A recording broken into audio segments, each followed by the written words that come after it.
is another crucial part of Jackson's legacy that deserves attention. His pioneering role as an African-American artist, working in an industry which was, and still is plagued by segregation, stereotypical representations, or little to no representation at all. One thing about Jackson that everyone should know is that he kept himself aware and updated on the happenings of his country and the world. He was highly educated and learned, having an entire library filled with books on Black history and culture. And he had a list of books lined up all along the floor. And I looked over and I said, yo, Mike, people just sending you stuff like that. He says, no, that's what I read. I mean, he had everything from the autobiography of Malcolm X, Eat to Live. He had Sri Aurobindo, Krishnamurti. I mean, like these exotic books, that you would never imagine Michael was down with. Right. And we sat there 3 hours, man, chopping it up about all of this, from metaphysics to psychology to how the black man is treated. And I was like looking at him like, how the black man is treated? I'm telling you, it was a trip. Eat to Live by Elijah Muhammad? Yes, sir. Wow. Yes, sir. Mike, people don't know about Mike on the real. Mike had a consciousness that could blow your mind, and he could recite things that would blow your mind as well. Mm-hmm. From like the street corner stuff. Really? Straight up. But he also knew that his power was in entertainment. I guess that's what he knew, man. And he was definitely trying to heal the world in his own way. Michael Jackson, man.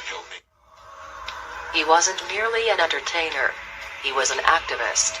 Way before Tiger Woods or Barack Obama, there was Michael Jackson, who represented his Black community on a global scale.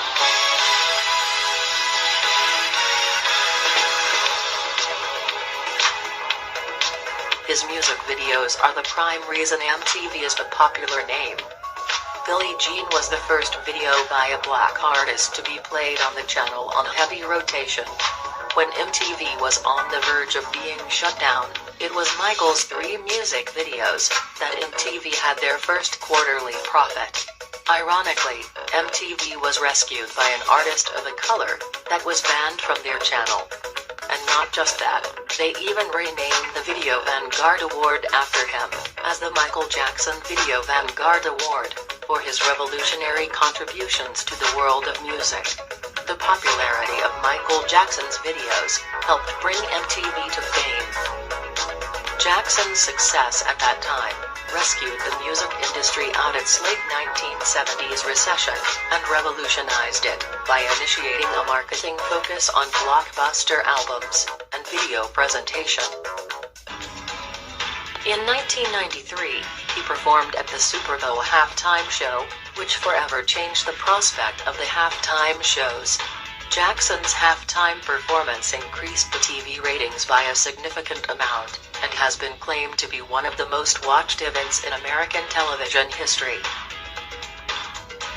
His performance was a symbolic one, as he highlighted unity among races, by showing the logo of Student Nonviolent Coordinating Committee, which is an organization of civil rights movement, with the children raising black and white placards, pleading for racial tolerance and understanding.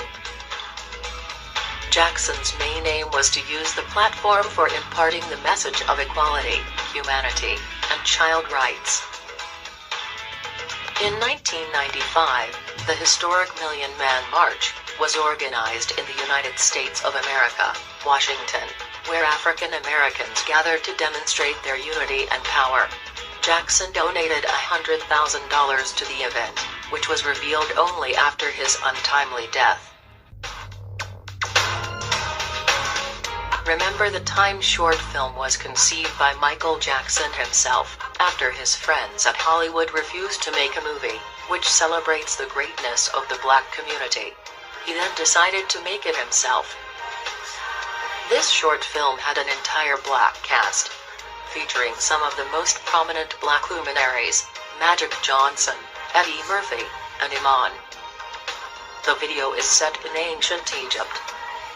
In contrast to Hollywood's stereotypical representations of African Americans as servants and slaves, Jackson presents them here as royalty. The music video was a celebration of Black history, art, and beauty.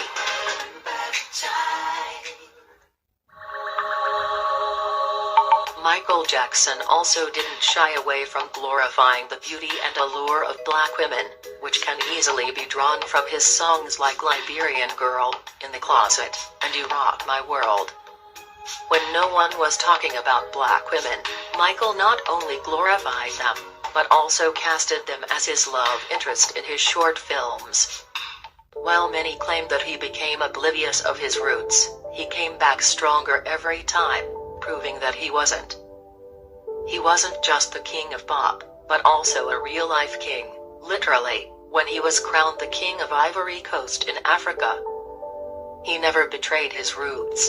His skin color may have changed, but his intentions didn't. He was proud to be black, and he never failed to prove it, or say it to the world. Michael loved all races and all nationalities.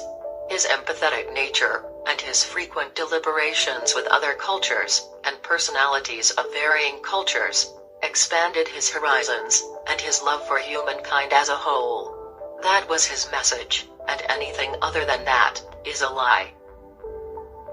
With almost every song of his being a political statement, and his involvement in exposing racism and injustices in the country, it is understandable as to why he was eventually seen as a threat to the industry.